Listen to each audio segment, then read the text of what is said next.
What's good, YouTube? It's your boy Don's Reacts back with another video today with NBA predictions that actually happened. Comment down below if you got any NBA predictions that actually ended up happening. Please be sure to like, comment, subscribe, share the video. Link to the original video will be in the description. I believe this is by Austin Sweat. And let's get right into it. NBA predictions, they're one of the hardest things to get right because there's so many possibilities. Like I said, in the past, we did worst NBA predictions of all time. So today we got incredible predictions that actually happened. So it'll balance itself out. We not covered the bad. Now we into the good ones. Many possible outcomes, but there's also so many so this gonna be YouTubers searches NBA predictions. So this gonna be YouTubers predictions? If so, that's a cool idea. If not, I just gave you an idea. Doubt you're gonna watch this, but that'd be a cool concept too.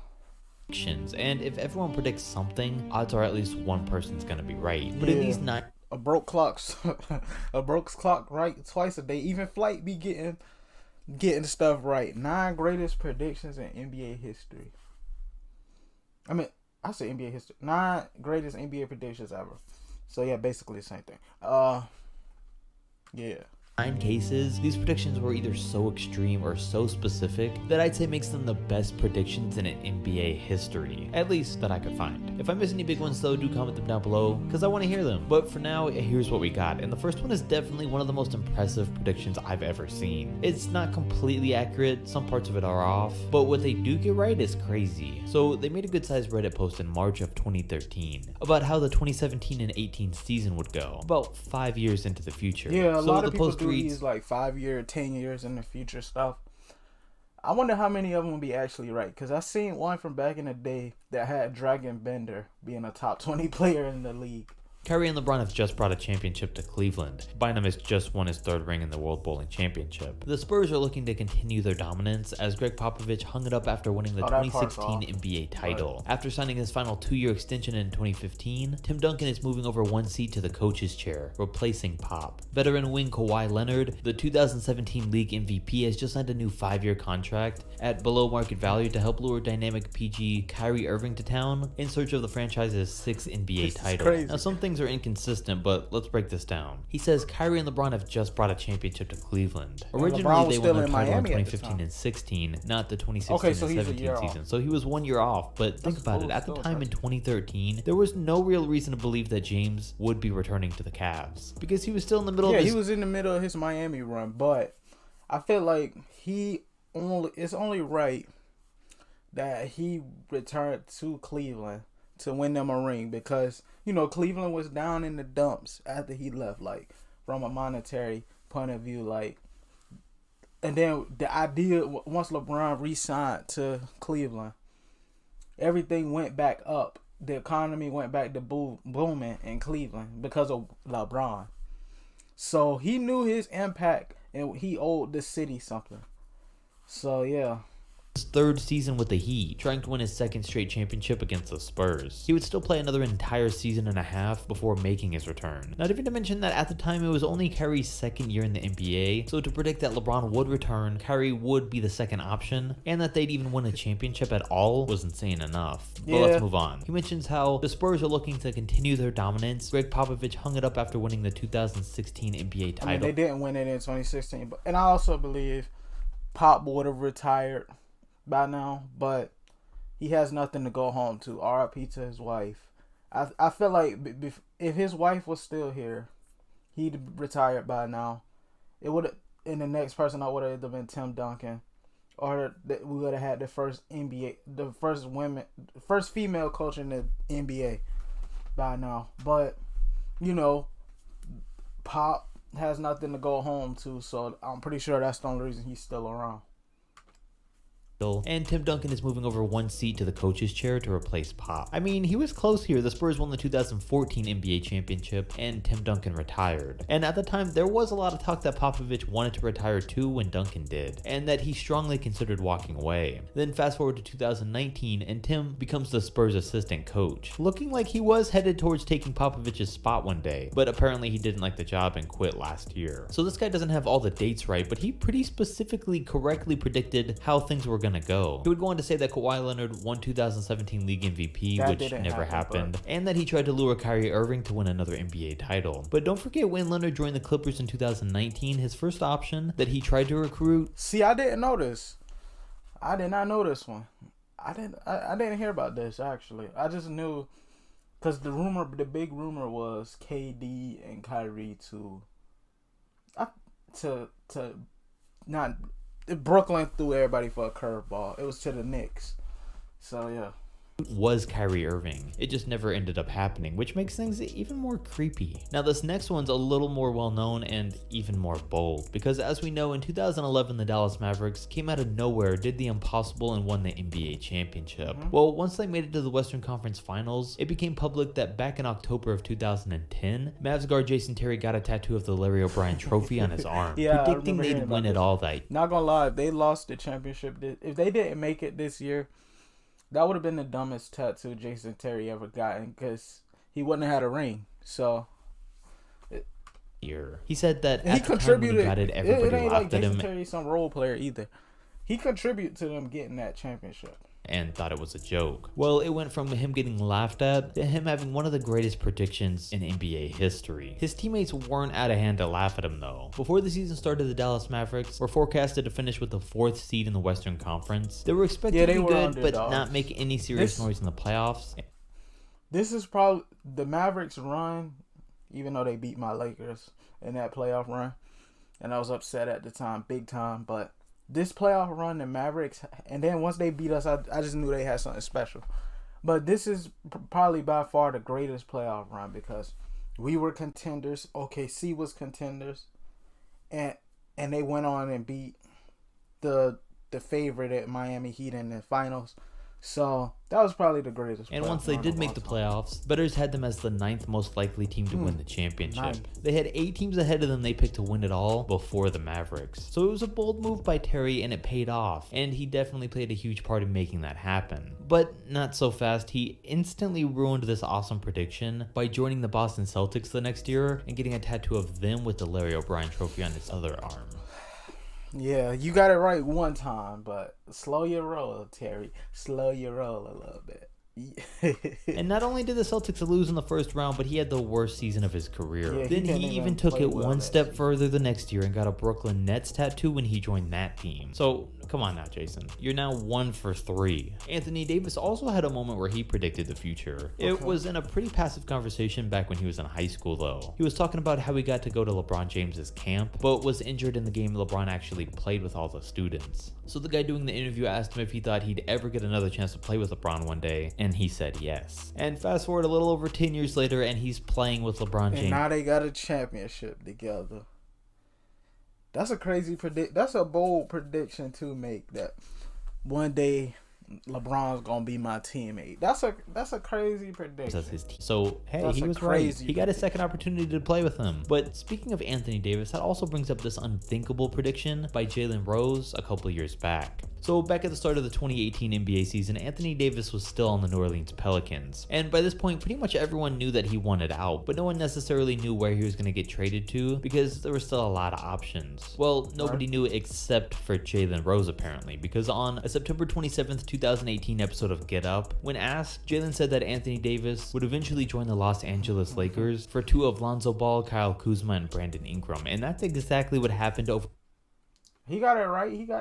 Except for the fact that Kuzma wasn't involved. Wait, he said 2 of. Never mind. 2 out of the 3. So he got that right.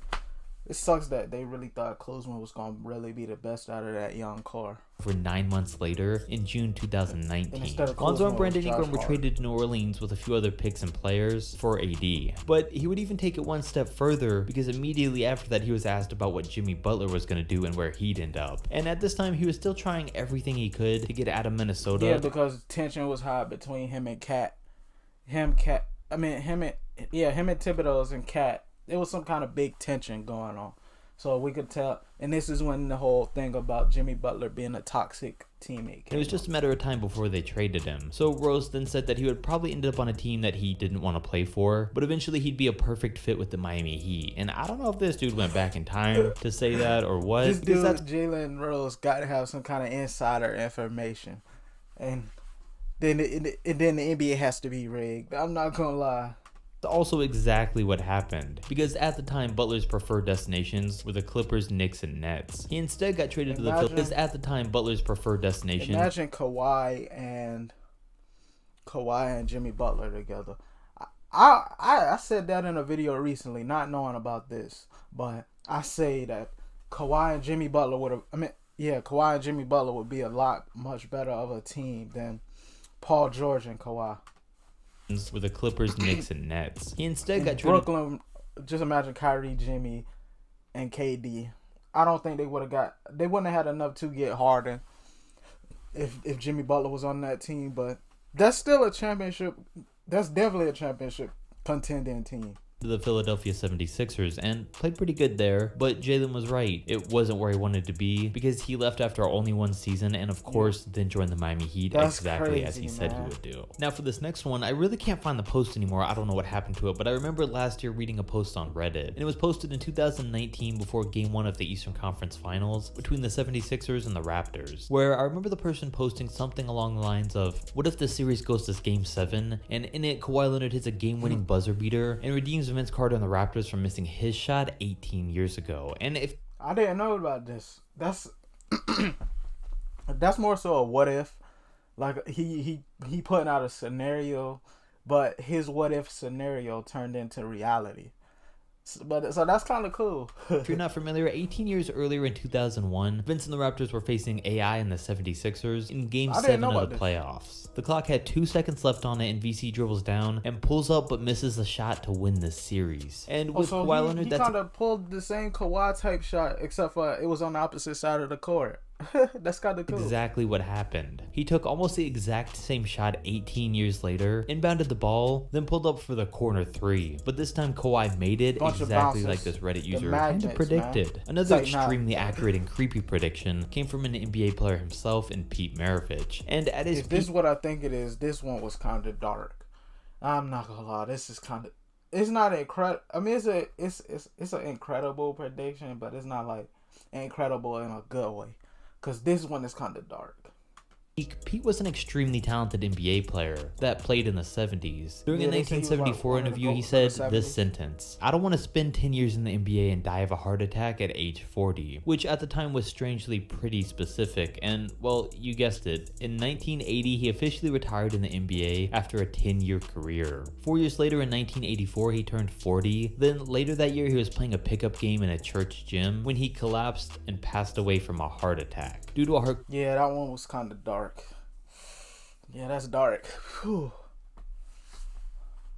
Condition that he didn't know about. But okay, let's lighten things up with LeVar Ball. Now, he's known for saying outrageous and dumb things, for being loud and making people talk. He talks a lot of trash, saying he could beat Michael Jordan in a 1v1, saying Lonzo Ball was better than Steph Curry. A lot of things to lose his credibility, but the one thing that he's always said, the one thing that remained constant, that he successfully predicted, which he did from day one, was saying that his 3 sons would all make it to the NBA. And he said this way back when they were all in high school, so it kind of seemed like just another one of his crazy quotes back then. But looking back, he was onto something. Lonzo was drafted 2nd, LaMelo was taken 3rd, and LeVar was barely right about that one. But yeah, LiAngelo was actually on the... I mean, he technically made it, so LeVar's a GOAT. LeVar is the GOAT. Pistons roster for a full 11. You could argue 10-day contract or whatever, but the average person's not getting a 10-day contract in the league. So, therefore, you got to give the man his props that all 3 of them made it. And then I believe he also said if one of them didn't make it, it would be LiAngelo. I think he said that. Don't quote me on that, though. And then he also predicted that LaMelo would be the best out of the 3. But, I mean, it's too early to tell, but LaMelo's already better than Lonzo, in my opinion. So it still counts, and it made LeVar Ball right this entire time. On the other hand, one of the more wild, underrated predictions out there came from ESPN writer and analyst Ethan Strauss, when on October 29th, 2014, he claimed that the Warriors were gonna win the NBA title that season, which they eventually did. But at the time, the Warriors also had a great playoff run that year too, because like I remember hearing people like Charles Barkley said, a 3-point team can't win the championship. A 3-point, and then like everybody was at his head like, how you know what it take to win a championship? You don't have one. But at the time, that wasn't a crazy take because what was the saying? You live by the 3, you die by the 3. Because the 3-point shot was considered the risky shot to take. And it's only because of the Warriors the 3-point shot is viewed the way that it is now. I don't know anybody else who predicted that would happen. And why would they? There was no reason to believe they'd win at all. Draymond Green was just coming off his 2nd season in the NBA. Klay Thompson was in his 3rd, and Steph Curry had just become an all-star for the first time in his career. So with all that, the Warriors did win 55 games, but lost in the first round to the Clippers. They really didn't look like a threat of winning an NBA championship at the time. But the next season, everything changed. Klay Thompson now became an all-star for the first time. Draymond Green dramatically improved, and Steph Curry out of nowhere became the league MVP. In one season, he went from being a first-time All-Star to a league MVP, and helped propel his team to a 67-15 record, putting the NBA on notice, only losing 5 total games in a dominant NBA playoff run. Everything went right for the Warriors that season, and Ethan Strauss is the only man I've ever seen that saw it coming.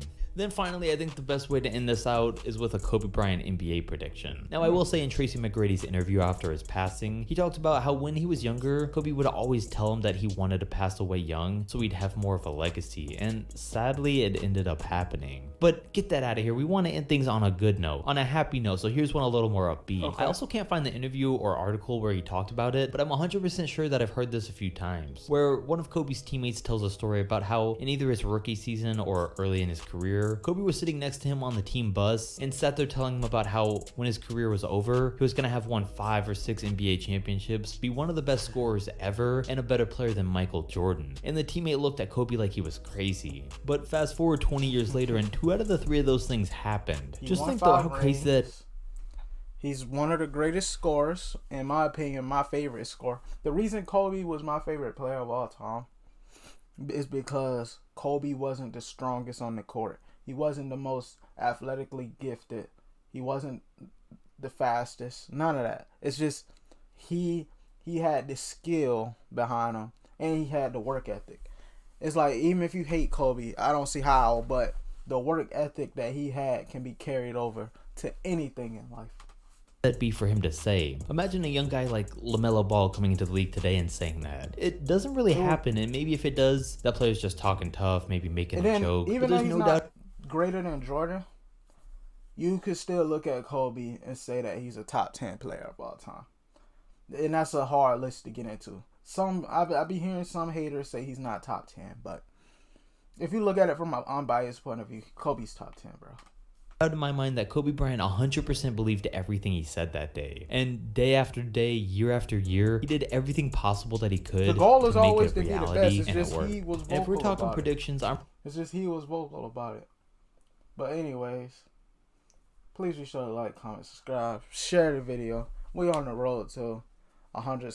On the road to 200 subscribers, and I'm out. Peace.